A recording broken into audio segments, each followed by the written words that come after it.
Heavenly Father, we thank you for this beautiful morning. Tinatanggap namin, Lord, lahat ng mga dealing. Some of them enjoyable, some of them painful. But you deal with us and you correct us. Tulad din ng sugat na ginagamot mo, Lord, kumisan masakit, but good for us. We thank you, Lord, for the wonderful opportunity to be with you in this place. And right now, let your Holy Spirit descend upon us. Infill us. Give everyone ears that hear the truth, eyes that see the truth, and give us hearts that will become fertile grounds for your words, O God. In the name of Jesus, we rebuke you, Satan, and we rebuke all work of darkness and all plans of the evil one against this holy assembly. Listen to us, spirits of darkness, leave us, and you go to the bottomless pit. Father, we ask you to anoint us. Let your Holy Spirit descend upon us. Give us the power to see you, to hold your hand, to hear your voice. Speak. We enthrone you with our love and praises. We crown you with our gratitude. From your throne of power, O God, speak to your people with power, with majesty. And may no one leave this hall this morning without being changed by you. Father, we praise and thank you. Take over. Let your will be done. In Jesus' mighty name. Get real with men. So Christ is the truth. As we have always been studying, Christ is the truth. Sabi niya yan sa John 14:6, I am the truth. I am the truth. But John 14:6, the Lord says, I am the truth. So Jesus is the truth. In fact, in Exodus 20, verse 16, the 9th commandment of God says, you shall not give false testimony. So yung falsehood does not belong to God, because God is truth. And that's very important, because Christians are to be truthful. So Christians are to be truthful. And so, because of that, we are to get real with men. What do we mean? In dealing with people, we speak only the truth. Speak the truth in love. Kasi kuminsan, pwede tayo mag-speak in truth, pero walang love. So anong nangyayari? Painful. When we become very frank, many people are proud to be brutally frank. No, Christians are frank, but we are lovingly and tenderly frank. Dapat ganon. So sabi, speak the truth in love. Pag may nagsasabi sa'yo, pangit ba ang damit ko? Eh kung talagang napapangitan ka, anong sasabihin mo? Pangit. You know, lovingly, nicely. Or you might say, maganda yung shape, pero yung color yata, pero medyo off. Parang maganda yung color, pero yun yatang shape, hindi bagay sa'yo. Hindi lumalabas yung best sa'yo, or something like that. Hindi yung, halimbawa, mukha na siyang tiriringgay, sasabihin pa rin, okay lang. Kasi, gusto mo maging mabait. Hindi mabait yung hindi nagsasabi ng totoo. Diba? So, anong gagawin mo? Halimbawa, yung kaibigan mo, nagpapakyut, ang cute-cute pa naman, pero hindi niya alam, meron pala siyang muta. Anong sasabihin ng kaibigan? Yan. Kailangan sinasabi yun. Kaya yung palang kaibigan mo is already making a clown of himself or herself, hindi mo naman sinasabihan. Diba? Oo. Siguro naman sa mga babae dito, lahat kayo meron pang totoong kilay. Tingnan nyo nga ang mga katabi nyo kung may totoong kilay.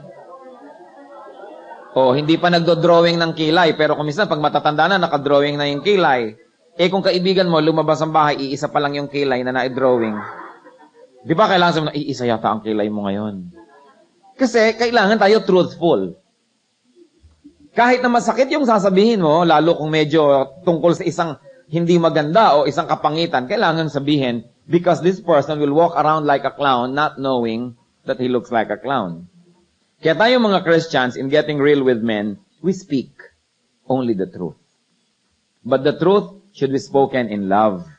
Ephesians 4:15, instead, speaking the truth in love, sabi sa Bible, we will in all things grow up into Him who is the head, that is Christ. Yung tunay na kaibigan, nagsasabi yon ng totoo. Yung mga, kaya nga kuminsan, if you want to hear the truth, sometimes you hear it from your enemies. Why? Because your enemies don't respect your feelings. They will tell you the truth about yourself. Kaya maganda rin yung kuminsan, nakikinig ka sa yung mga enemies. But it's good for us not to have enemies. Pero yung mga tao that treat us like enemies, they don't respect our feelings at all. Di ba, naranasan niya na ba na napagsabihan ng isang napakasakit pero totoong bagay, usually it comes from people who are not your friends. Kaya mahalaga rin kuminsan yung may nagsasabi ng totoo. Pero tayong mga Christian friends, we say the truth. But in love, how do you say that in love? Lovingly, tenderly, and kung maaari sana, in private. Yung kayo na lang ang nagsasabi.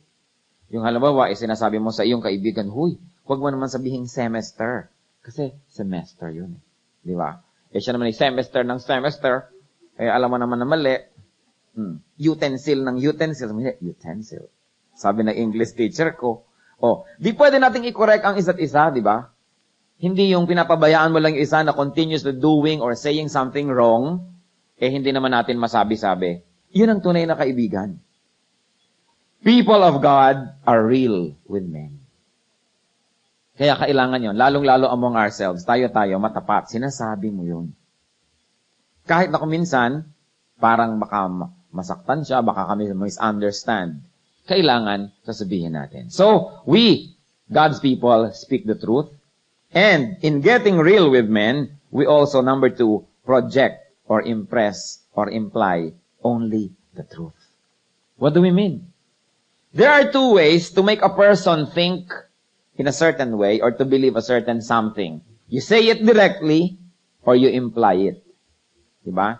Anong ini-imply? Hindi mo sinasabi, pero sa iyong kilos, sa shape ng iyong mga salita, sa iyong mga terminologies, parang yun na rin ang iyong sinabi. Halimbawa, kung nasa camp, dadating ka, ang iyong mga bag halimbawa, yung mga French designer bags. Pagkatapos nung naglatag ka na sa iyong mga kama, anong inilatag mo? Mga napaka-designer bed sheets, di ba? Ang tuwalya mo, coordinated ang mga color and everything. Ang toothbrush mo, talagang kung ano pa yung name brand, wala kang sinasabi, but what are you saying about yourself?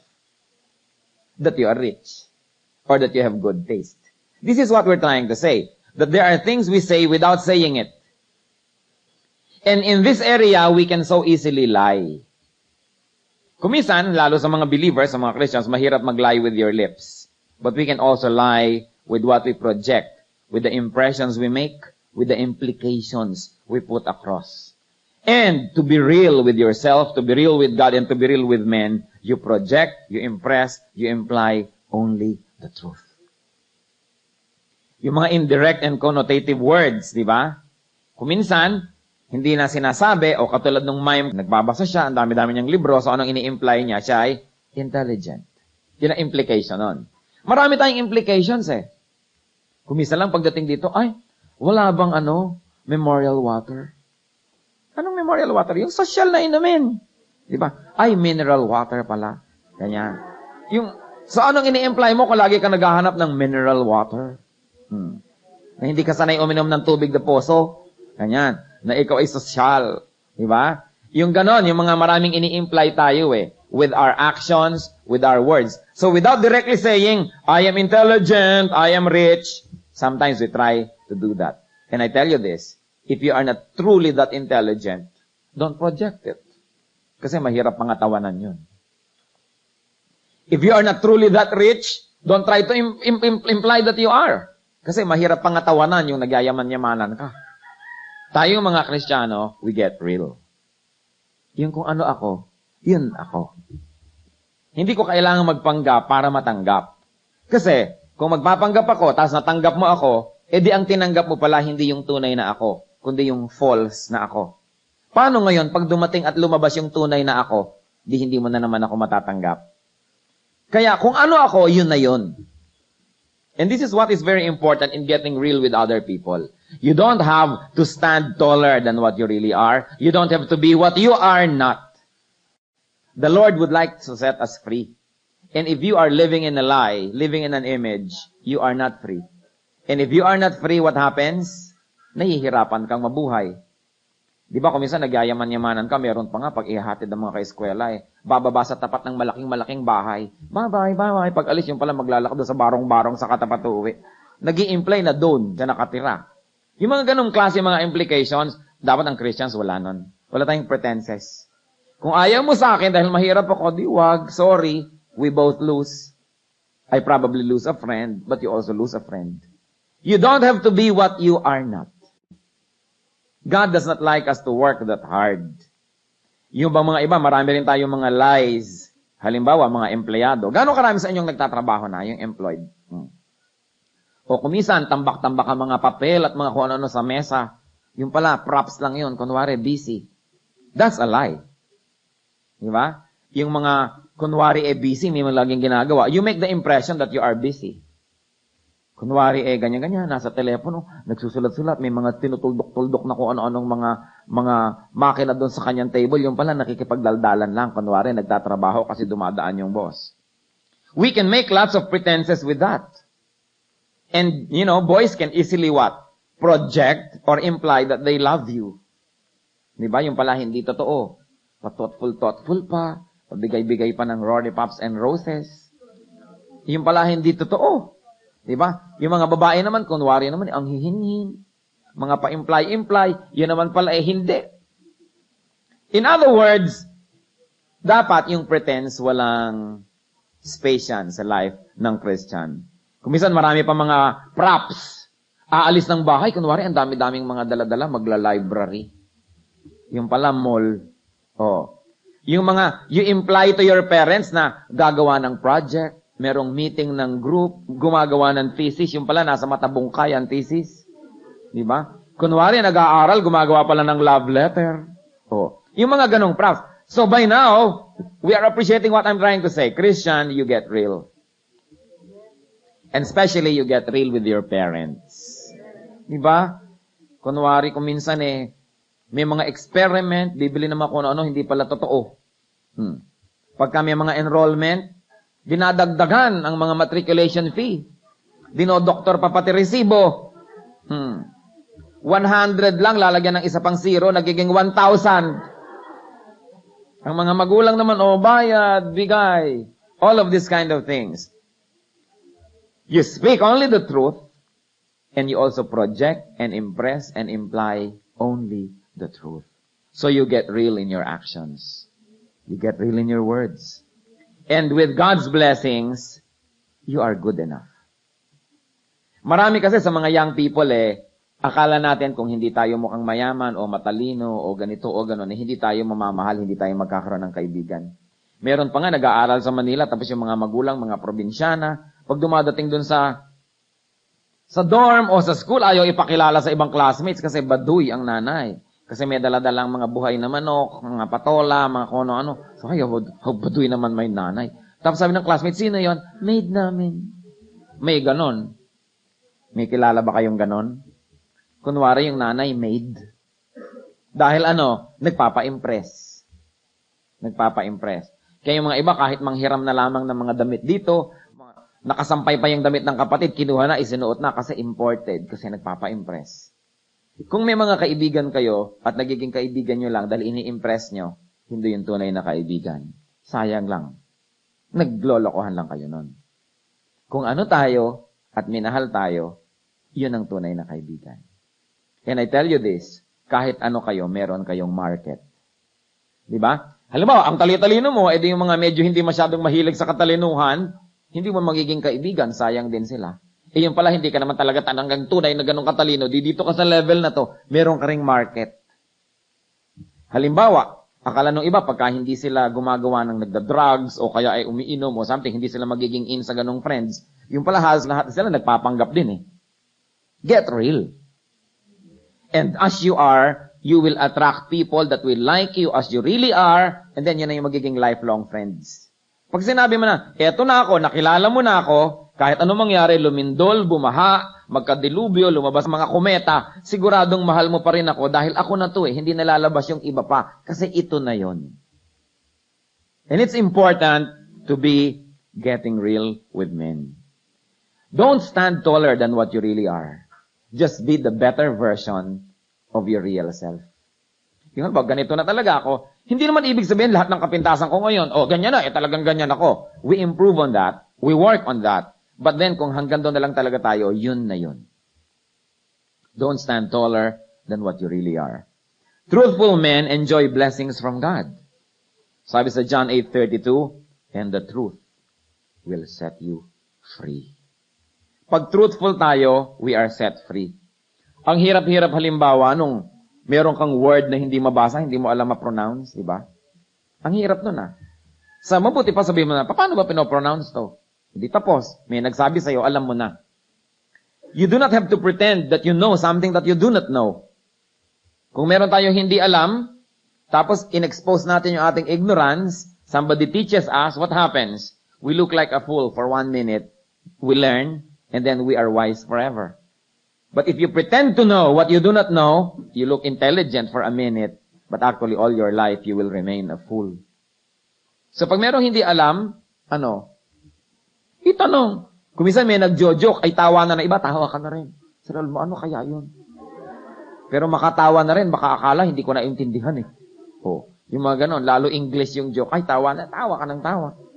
So, hindi tayo dapat nabubuhay sa ganong klaseng kasinungalingan. We must be free. And it's a lot of burden to live in a lie. So, truthful men are set free. What? They are set free from the burden of a lie. Di ba ang hirap-hirap nung meron kang minemaintain na kasinungalingan? Hindi ka matahimik. Baka mabisto ka any moment.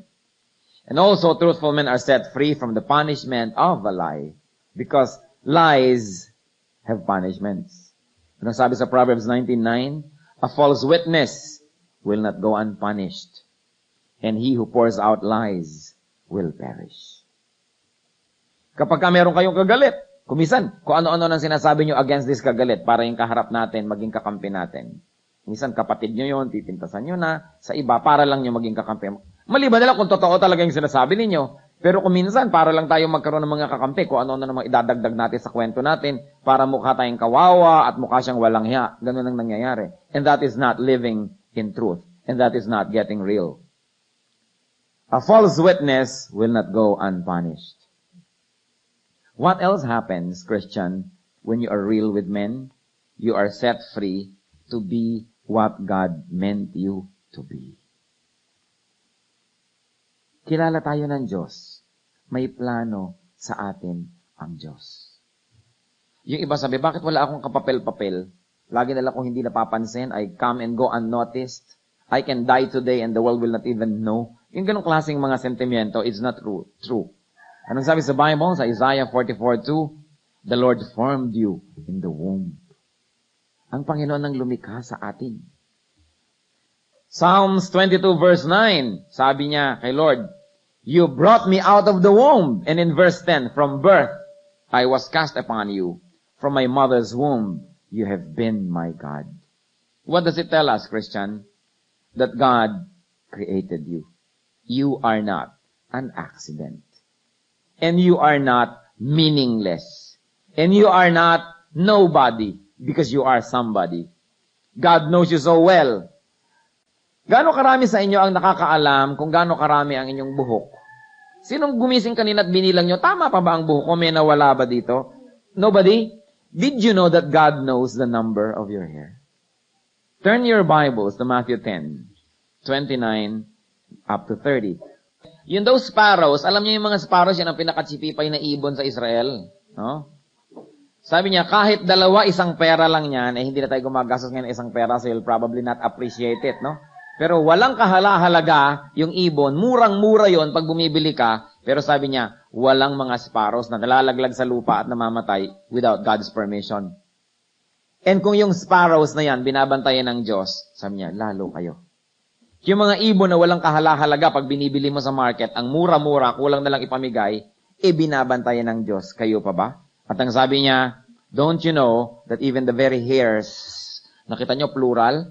Magagalit ang grammar teacher kasi ang hair dapat hair. Diba? Hindi siya sabing hairs. Kasi sabi daw, you cannot count hair. But the Lord knows the number of your hair. At yung mga naiwan nyo sa unan ngayong umaga at sumama sa banyo nung naligo kayo, alam din ng Diyos kung ilan. Alam niya ang running balance ng buhok na nakakabit sa inyong tuktok. Kita ninyo kung gaano tayo kahalaga sa Diyos? Kaya kung kayo natetempt mag-isip, I am meaningless, I am worthless, I am nobody. Sabi ni Lord, excuse me, you are someone to me. I know even the number of your hairs. Plural Kasi binibilang niya. Nakita niyo ba sa Bible, hairs? Plural. Kasi binibilang. Alam niya. So, mas kilala pa tayo ng Diyos kaysa kilala natin ang ating sarili. At pag sinabi ni Lord that you are valuable, then you are valuable. What does it mean to our topic? That you can be real and still be very valuable. Hindi mo kailangan mag-pretend. Hindi mo kailangang magpa-impress. Impressive ka na as you are. Why? Because God created you. Especially. There is no one on earth like you na kamukha mo ang fingerprint. No one. Can you imagine ilang billion ang tao sa daigdig? Walang magkamukha ng fingerprint. Sa kakita nyo, ang dami-daming tao dito, walang magkakamukha ng ilong. O, kumpara nyo yung ilong nyo sa inyong katabi. Every ilong is unique. A work of art.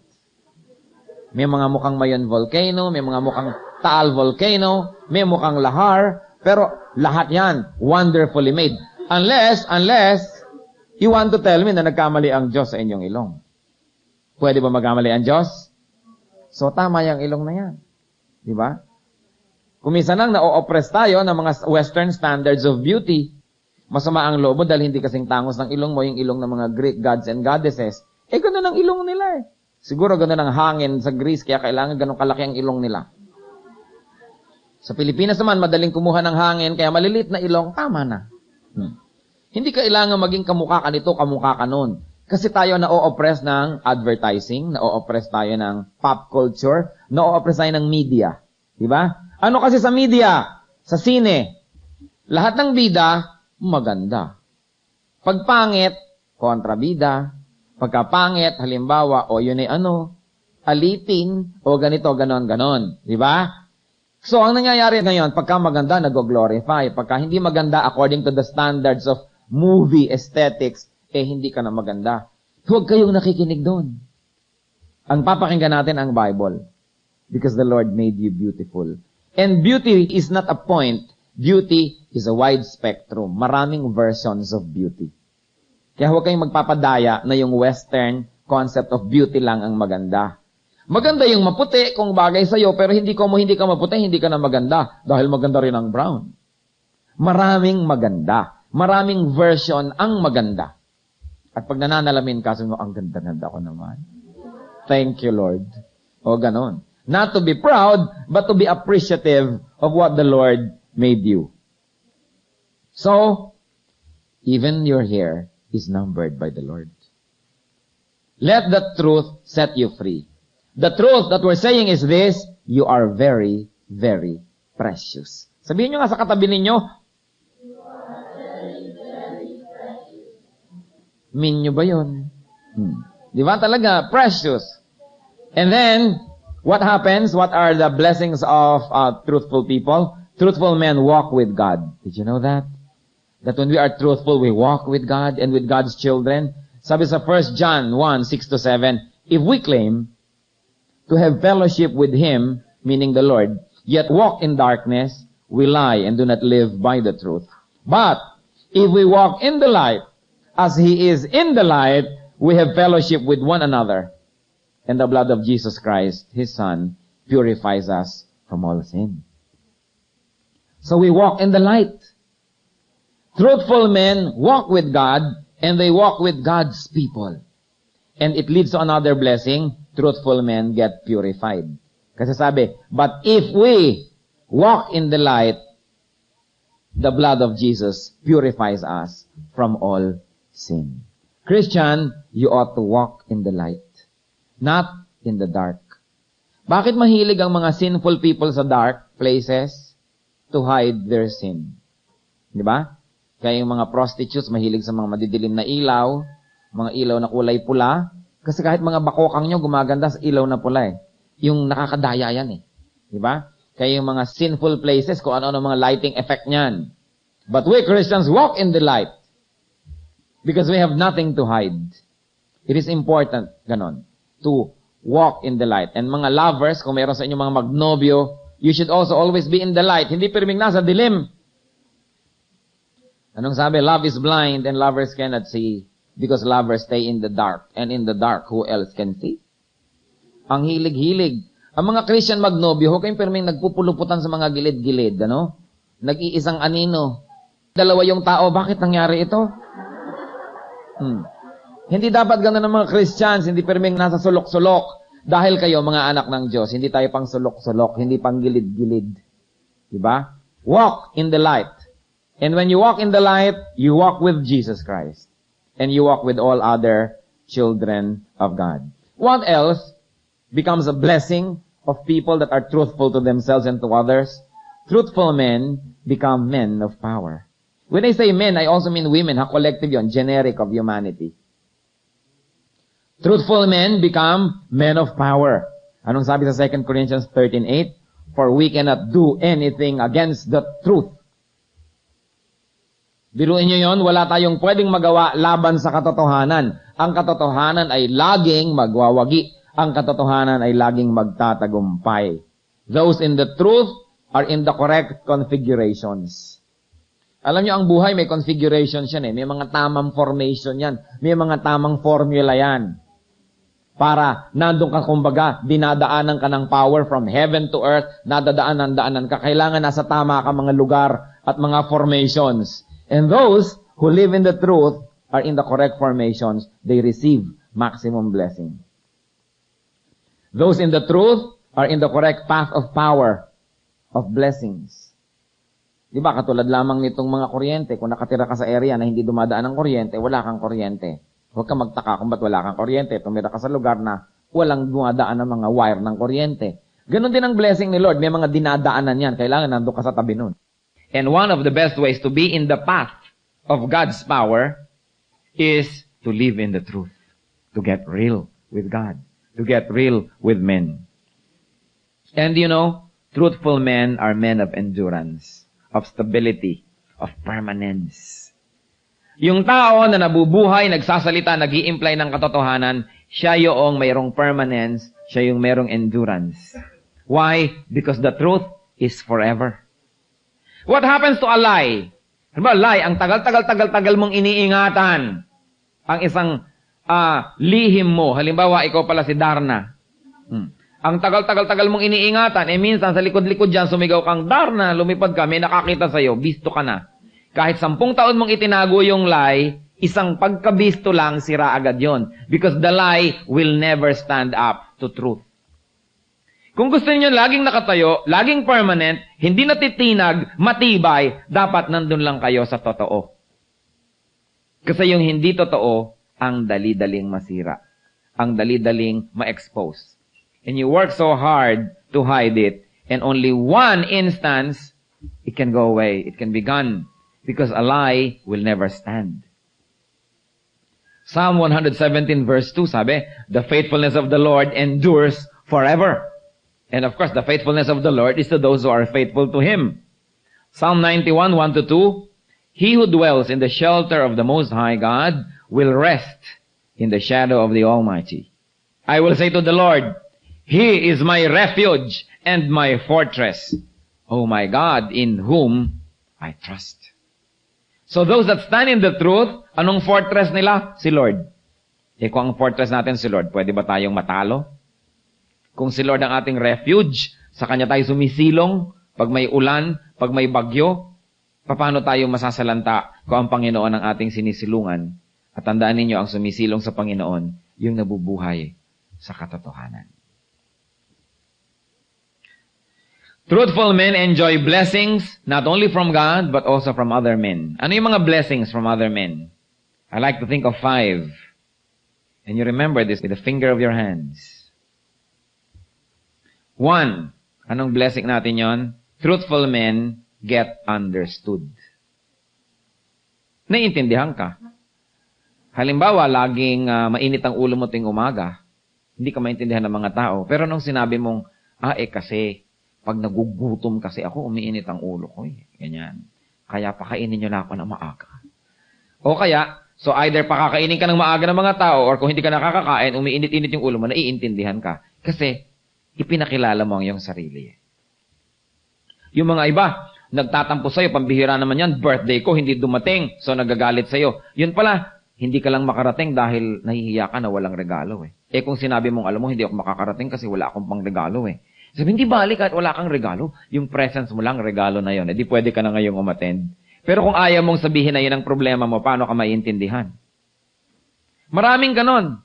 Maraming mga bagay na hindi maintindihan. Maraming kumisan sa school, si kinukuha ng teacher, sali ka sa ganitong special number, cultural number, ayaw sabihin. Bumababa tuloy ang grade, nakakainitan tuloy ng ulo, yung pala, kasi hindi kami makaka-afford bumili po ng costume. Wala po kasi kaming extra money. Huwag tayo magpapanggap. Kung ano lang tayo, yun. Para madali ang buhay. So truthful men get accepted. Truthful men also get helped. Kasi nung sinabi mo na sa iyong mga kaibigan, eto kasi yung weakness ko, then pwede ka nilang tulungan. Paano naman kasi natin tutulungan ng isang tao na hindi naman humihingi ng tulong o hindi naman nagsasabi na kailangan niya yung tulong na yun? So truthful men get helped. And also, number 4, truthful men can even get admired. Yung hanga ka sa tao na to, totoo ka mo siya. Yung hindi siya plastic, hindi siya artificial, totoo siya. Then, hinahangaan pa yon. At pagkatapos, truthful men get loved. Namamahal tayo. For what we are, not for what we are not. Now, campers, you need not expose yourself to everyone. Hindi naman gano'n na sasabihin mo na lang sa lahat ng tao na kasi ganito ako, kasi gano'n ako. Hindi rin naman siyempre. Pinipili mo rin yung tao na magiging kang totally truthful and totally honest. But generally, you take away general masks from your face. Kahit a stranger, hindi ka na nagmamask sa kanya. Pero yung talagang kaloob-looban, a very sensitive part of you, pinipili mo rin siyempre ang pagsasabihan nun. Pero even to strangers or to yung acquaintances and to friends, wala ka ng mga general lies about yourself. Dahil hindi tayo maiintindihan. One of the greatest gifts of life is to be what we are and yet be accepted and loved. You should take that risk to unmask yourself to a few people. Kasi ang napakasarap sa lahat, yung may mga tao na ikaw ay ikaw na ikaw na ikaw. Wala kang inililihim, wala kang idinadagdag, wala kang binabawas. Ikaw lang talaga yon. And that is one great gift of God to men. Pero tatandaan din natin, you need not unnecessarily overexpose yourself. Dahil marami rin namang tao that take advantage of our weaknesses. But there should be people to whom that you're very honest with. And generally, you are generally honest about yourself to everyone. Nakakapagod mag-pretend. Nakakapagod magpanggap. At sabi ni Lord sa Matthew 11:28-30, ang mga pagod na, pumunta kayo sa akin, bibigyan ko kayo ng kapahingahan. Maraming kapaguran, at ang isang nakakapagod is not to be real. Kaya kung minsan, kailangan honest din tayo. Halimbawa, yung mga kaibigan mo, lagi ka nalang tinatawag na may mga bansag sa'yo. No? Ano ba mga bansag mo sa mga kaibigan? Pag sabi mo, hoy, Bibe, halika nga dito. Hoy, ayan. Eto na si ganito, eto na si Payatot. Eto na si ganon. Kung na-hurt kayo, you tell your friends, sabi niyo, na-hurt ako ng ganon eh. Don't just nakangiti-ngiti kayo, yung pala nagdurugo na yung inyong puso. Ayaw ni Lord ng ganon. Yan ang sinasabi nating, get real. Can you get real? Yes. Sasabihin natin sa mga tao, alam mo, tuwing ganon ang reference mo sa akin, na-hurt ako eh. Diba? Yung, ayaw ko ng, tuwing tinatawag mo akong, beauty. Na-hurt ako. Kasi dapat beauty. Pagka tinatawag mo kung ganito lang, na-offend ako. Kasi alam nyo, mahilig tayo kumisan magbansag. Binibigyan natin ng kung ano-anong tawag yung mga tao. In our getting real with people, we also get rid of unnecessary judgmental language. Usually, hindi natin tinatawag dapat ang mga tao yung merong reference sa kanilang physical appearance. Mali mo na lang, no? Very positive. Diba? Pero kung medyo halimbawa nakaka-hurt, huwag ganon. Ang sabihin, hoy, duwende, halika nga dito. Yung hindi dapat gano'n ang mga reference natin sa mga tao. Hindi physical. You know why? Because a person is not only physical. A person is spiritual. At ang mas mahalaga sa tao, yung espiritu niya, hindi yung itsura niya. Kaya hindi tayo dapat Kristiyano, katulad ng mga iba, sobrang yung premium, sobrang emphasis na ibinibigay sa looks. Kaya a-avoid din natin yon. And if you are getting hurt, sasabihin ninyo. Maging honest tayo. Kasi tayo mga Pilipino, nagdurusa na Sabihin mo okay ba? Okay lang. Pero hindi naman talaga okay. Sasabihin nyo, kung hindi okay, hindi okay. Can you do that? Huwag nyo sinasabing okay pag hindi okay. Kasi lie yun. But then of course, you may disagree, but remember, you tell the truth in love. Lovingly. Diba? Nagkikita yung honest. The Lord does not want us to suffer in silence. The Lord does not want us to suffer privately. Even your private suffering was carried by the Lord to the cross. Binayaran na rin niya yun.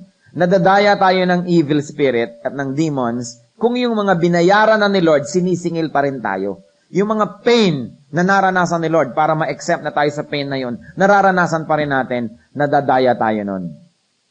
Remember, all our pains, all our sorrows, all our wounds, all our sins were brought by the Lord to the cross. Bayad na yan. We, Christians, exempt na tayo doon. Kaya, hindi natin dapat pinapabayaan na mapaperpetuate sa ating buhay. So, Christians, be happy. Sabihin nga sa katabi nyo. O nasa likod naman at nasa harap, be happy. Sabihin niya naman na may feelings. Yan. And in order to be happy, get real. Yes, sabihin niyo sa katabi niyo, get real. Tayo naman halimbawa, ang tanong ay ito, kung yung ating kaibigan naging real, tatanggapin niyo ba naman? Dapat ganon. Kasi kung gusto nating natatanggap tayo ng iba for what is real about us, we should also be willing na tanggapin na kung ano yung ganon siya. Halimbawa, ayaw niya ng ganito, ayaw niya ng ganon, huwag yung pipilitin. Halimbawa, gusto niya mag-library, tapos pinipilit yung mag-mall. Nakuha, sino dito ang gusto mag-library? Wow, di ba? Get real, di ba? Well, gusto niya talaga Sino naman ang mas gusto mag-mall? Get real, di ba? So you get real, Christians. Give only the truth. Receive only the truth. You know, in getting real with other people, meron pang isang kahulugan yan. Pag ang itinuturo nila sa atin wrong, and we know it's wrong, we tell them, I think it's wrong. But in love, okay? Give only the truth. Give only the truth. And live only in truth.